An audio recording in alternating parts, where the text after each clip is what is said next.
L'Iran n'a pas perdu une seule guerre depuis 1988. Ce pays sanctionné, encerclé, présenté comme mourant sur le plan économique, tient Donald Trump en échec depuis le premier jour de son retour au pouvoir. Les médias parlent de négociations, de pression maximale, de succès diplomatique américain, et personne ne parle de ce qui arrive vraiment ensuite. Les grands journaux vous montrent des images de convois militaires américains au Moyen-Orient, ils vous montrent des porte-avions dans le golfe Persique, ils vous montrent des communiqués de la Maison-Blanche qui parlent de victoire imminente. Mais voici ce que personne ne vous dit. Les sanctions américaines contre l'Iran ont augmenté de 400% entre 2018 et 2024. L'Iran exporte aujourd'hui plus de pétrole qu'en 2017 avant le retour des sanctions. La stratégie de pression maximale a échoué 2 fois déjà et elle est en train d'échouer une troisième fois en direct pendant que vous regardez. Qui exactement bénéficie de votre ignorance sur la vraie dynamique de puissance entre Washington et Téhéran en 2026? Bonjour, je suis Bernard, analyste en géopolitique. Je décrypte pour vous les mécanismes réels derrière les crises mondiales, ceux que les chaînes d'information en continu n'ont ni le temps ni l'intérêt d'expliquer. Si cette analyse vous ouvre les yeux, likez pour soutenir la chaîne et restez informés. Je vais vous montrer exactement pourquoi l'Iran met Trump en difficulté en 2026.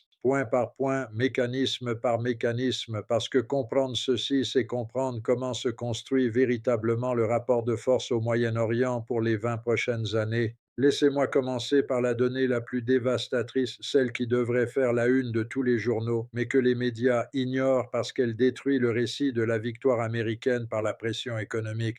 En 2024, l'Iran a exporté 1,7 million de barils de pétrole par jour malgré les sanctions, son niveau le plus élevé depuis 2018. Ça veut dire que 6 années de pression maximale, 6 années de sanctions censées étrangler l'économie iranienne, 6 années de rhétorique de victoire à Washington n'ont produit exactement aucun résultat structurel sur la capacité iranienne à financer son appareil d'État et ses réseaux régionaux. Un homme d'affaires à Téhéran reçoit son salaire. Un ingénieur au programme nucléaire reçoit son budget. Un commandant de la garde révolutionnaire reçoit ses équipements pendant que le secrétaire d'État américain annonce que l'étau se resserre. Regardez ces chiffres côte à côte. Le budget de la défense américaine en 2025 est de 886 milliards de dollars. Le budget militaire iranien officiel est de 10 milliards de dollars. L'Iran opère dans 6 pays simultanément par ses alliés proxy, le Yémen, l'Irak, la Syrie, le Liban, Gaza et la Palestine en général. Depuis janvier 2024, les Houthis au Yémen ont tiré 192 missiles et drones contre des navires commerciaux dans la mer Rouge, perturbant 15% du commerce mondial. Les États-Unis ont dépensé plus de 2 milliards de dollars en missiles intercepteurs pour répondre à ces attaques. Les Houthis ont dépensé environ 2000 dollars par drone, un rapport de force de 1 pour 1 000 000. Et les flux commerciaux mondiaux restent perturbés malgré tout. Ce n'est pas la première fois que la puissance la plus riche du monde échoue à soumettre un adversaire infiniment plus pauvre par la seule pression économique. En 1990, l'Irak de Saddam Hussein a subi les sanctions les plus sévères de l'histoire des Nations Unies. 12 années plus tard, il fallait une invasion militaire totale pour changer le régime, et cette invasion a produit le chaos régional qui a donné naissance exactement au réseau que l'Iran contrôle aujourd'hui. En 1960, Cuba a survécu à 60 ans d'embargo américain. En 1953, les États-Unis ont renversé Mossadegh en Iran pour contrôler le pétrole iranien, produisant exactement la révolution de 1979 qu'ils cherchaient à éviter, et pourtant personne ne tire la leçon. Imaginez que vous décidez de priver votre voisin d'électricité en coupant le câble qui relie sa maison au réseau principal. Votre voisin achète un générateur. Vous coupez son accès au carburant pour le générateur. Votre voisin construit un réseau de voisins qui lui livrent du carburant de nuit avec des marges bénéficiaires qui enrichissent tout le quartier sauf vous. Vous déclarez que votre voisin est à genoux. Pendant ce temps, votre voisin a non seulement son électricité, mais il a aussi construit un réseau parallèle que vous ne contrôlez plus du tout, avec des dettes de gratitude qui lui donnent une influence que vous n'aviez pas anticipée.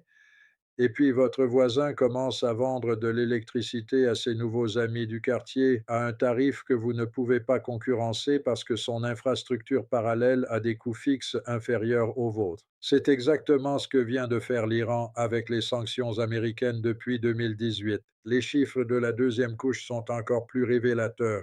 L'Iran possède aujourd'hui de l'uranium enrichi à 60% de pureté, soit un niveau à 4 semaines du seuil nécessaire pour une arme nucléaire. Selon l'Agence internationale de l'énergie atomique, la Chine a augmenté ses importations de pétrole iranien de 83% entre 2020 et 2024. La Russie et l'Iran ont signé un accord de coopération militaire et économique de 20 milliards de dollars en janvier 2024. L'Iran est désormais membre à part entière des BRICS depuis janvier 2024, lui donnant accès à un système de paiement alternatif au dollar. Les gens qui ont conçu cette situation ne sont pas stupides. Ils savent exactement ce qu'ils font. Abonnez-vous à la chaîne maintenant. Ces analyses arrivent chaque jour sur un conflit qui change toutes les heures. Ici, abonnez-vous pour ne rien manquer. Voici le coup de grâce, le véritable révélateur de toute cette situation. Trump revient au pouvoir en janvier 2025 avec exactement la même stratégie qu'en 2018. Pression maximale, sanctions supplémentaires, rhétorique de force, ultimatum. Mais la réalité géopolitique de 2025 n'est plus celle de 2018. En 2018, l'Iran était relativement isolé sur la scène internationale. La Chine hésitait encore à défier frontalement Washington. La Russie était sous pression après la Crimée et les BRICS n'avaient pas encore intégré les grands producteurs du Golfe. En 2025, l'Iran est membre des BRICS, partenaire stratégique de la Chine et de la Russie, fournisseur de drones à Moscou testés en conditions réelles de guerre en Ukraine et soutien actif de réseaux qui opèrent sur 5 fronts simultanés. La pression maximale de Trump 2025 arrive exactement au moment où l'Iran est le moins vulnérable à cette pression depuis 45 ans. La réalité est déjà en place avant même que Trump commence à agir, mais ce n'est pas encore le pire. Le second mécanisme garantit l'échec américain. Même si la pression économique fonctionnait, le programme nucléaire iranien a atteint un seuil de connaissance technique qui ne peut plus être effacé par des frappes militaires ou des sanctions. Les ingénieurs iraniens savent comment enrichir l'uranium. Cette connaissance existe dans des milliers de cerveaux humains répartis dans des dizaines d'installations souterraines. Natanz est à 80 mètres sous terre. Fordo est creusé dans une montagne. Une frappe militaire américaine ou israélienne pourrait retarder le programme de 2 à 3 ans, selon les estimations les plus optimistes des services de renseignement occidentaux eux-mêmes, mais elle ne pourrait pas l'éliminer. Et dans l'intervalle, elle produirait exactement la légitimité politique intérieure dont le régime iranien a besoin pour mobiliser une population que les sanctions économiques avaient commencé à aliéner. Regardez comment l'Iran contourne chaque mouvement américain avec une précision qui ressemble à de l'anticipation stratégique. En octobre 2023, les États-Unis déploient 2 porte-avions en Méditerranée orientale pour dissuader l'Iran de s'engager dans la guerre à Gaza. L'Iran ne s'engage pas directement, mais le Hezbollah ouvre un front nord contre Israël, les Houthis bloquent la mer Rouge et les milices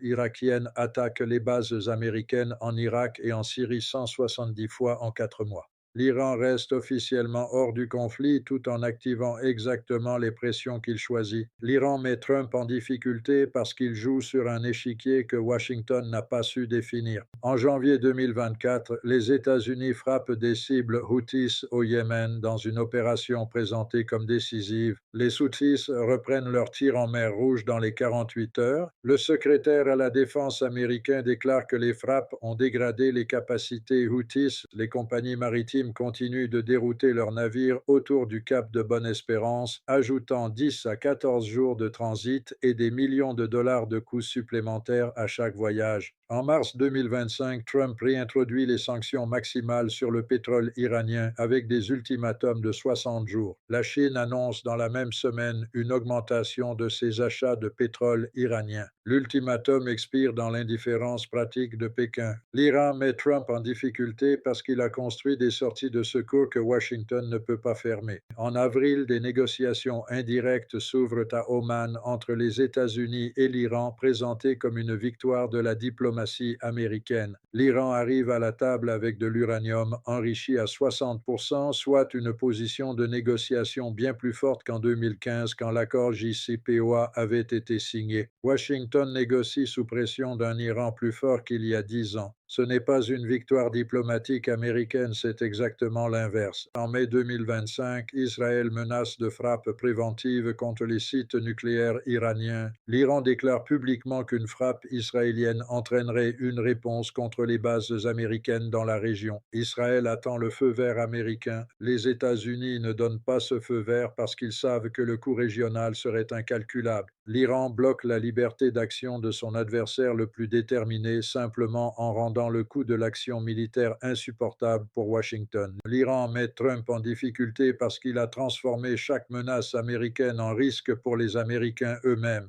Imaginez la scène à Téhéran, dans une salle de réunion austère aux murs belges, avec des portraits du guide suprême et des cartes du Moyen-Orient épinglées au mur, le commandant des opérations de la garde révolutionnaire pose son stylo sur la table. Ils ont déployé 2 porte-avions.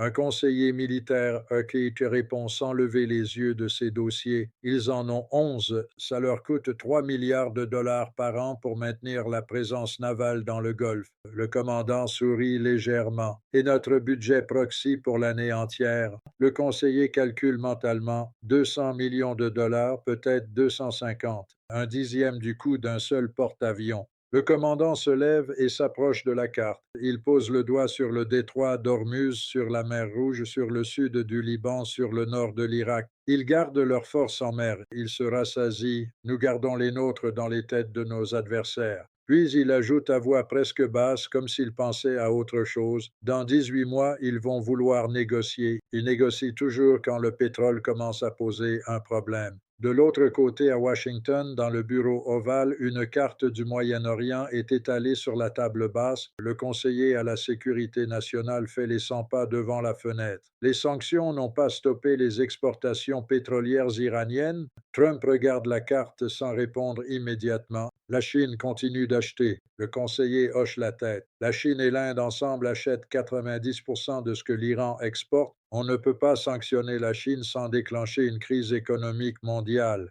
Trump tape du doigt sur la carte. Alors on frappe directement. Le conseiller marque une pause. Les estimations du Pentagone donnent 2 à 3 ans de retard maximum sur le nucléaire. Après, ils reconstruisent. Et on a une guerre régionale ouverte avec des bases américaines attaquées en Irak, au Koweït, au Qatar. Le prix du pétrole monte à 150 dollars le baril. L'économie américaine entre en récession en période électorale. Silence dans la pièce. Trump murmure plus pour lui-même que pour son conseiller. Alors on négocie. Et le conseiller répond presque inaudiblement, c'est ce qu'ils attendent depuis le début. Sur le terrain au port de Djibouti, 2 officiers logistiques américains regardent les écrans de suivi des routes maritimes. La moitié des porte-conteneurs ont encore repris la route du Cap. Le premier officier boit son café. Depuis combien de temps?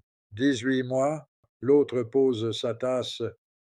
18 mois qu'on bombarde et que les bateaux passent encore par l'Afrique. Le premier hausse les épaules. On dégrade leur capacité à chaque frappe. L'autre rit doucement. On dégrade et il recharge. On dégrade et il recharge. Dehors, le bruit des hélicoptères de surveillance couvre le silence. La mer est calme ce soir. Les drones aussi, pour l'instant. L'analyse structurelle que les médias ne font jamais est celle-ci. L'échec de la stratégie américaine contre l'Iran n'est pas un échec de Trump en particulier. Ce n'est pas un échec de l'intelligence des décideurs à Washington. C'est un échec structurel de la pensée géopolitique américaine qui continue d'appliquer au XXIe siècle les outils de puissance du XXe siècle. La supériorité militaire absolue, la domination économique par le dollar, la capacité de sanctionner unilatéralement n'importe quel acteur du système international. Ces instruments fonctionnaient dans un monde unipolaire où aucun concurrent systémique n'existait. Ce monde a disparu. La Chine représente aujourd'hui 18% du PIB mondial. Le yuan est utilisé dans 30% des transactions commerciales sino-russes. Les BRICS représentent 36% du PIB mondial en parité de pouvoir d'achat contre 30% pour le G7.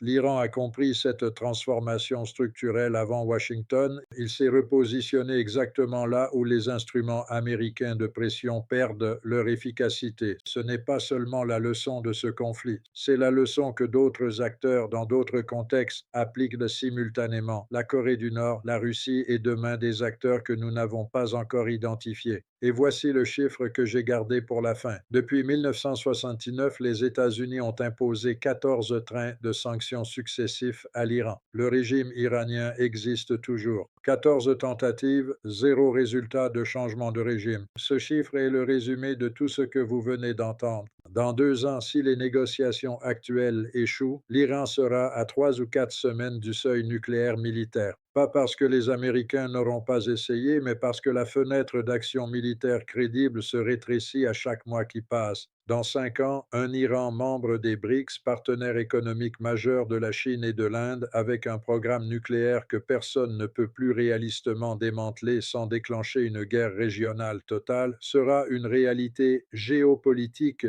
que Washington devra apprendre à gérer plutôt qu'à éliminer. Dans 10 ans, le Moyen-Orient, dans lequel les États-Unis avaient bâti leur hégémonie depuis 1945, sera structurellement différent, avec des équilibres de pouvoir régionaux que ni les sanctions ni les porte-avions n'auront pu figer. Et la question que vous devez vous poser maintenant est la suivante. Si la puissance la plus armée et la plus riche de l'histoire humaine ne parvient pas à soumettre un pays de 90 millions d'habitants par 45 ans de pression continue, qu'est-ce que cela nous dit sur la nature réelle du pouvoir au XXIe siècle? Le XXIe siècle ne se gagne pas avec des porte-avions et des sanctions. Il se gagne avec la capacité de construire des alternatives que l'adversaire ne peut pas fermer, des réseaux que les instruments traditionnels de pression ne peuvent pas atteindre, une résilience structurelle qui transforme chaque tentative d'étranglement en vecteur de renforcement. L'Iran a compris cette leçon avant tous les autres acteurs régionaux. Et la question urgente n'est plus de savoir si Trump peut mettre l'Iran à genoux. La question urgente est de savoir si Washington comprendra à temps que le monde a changé de règles.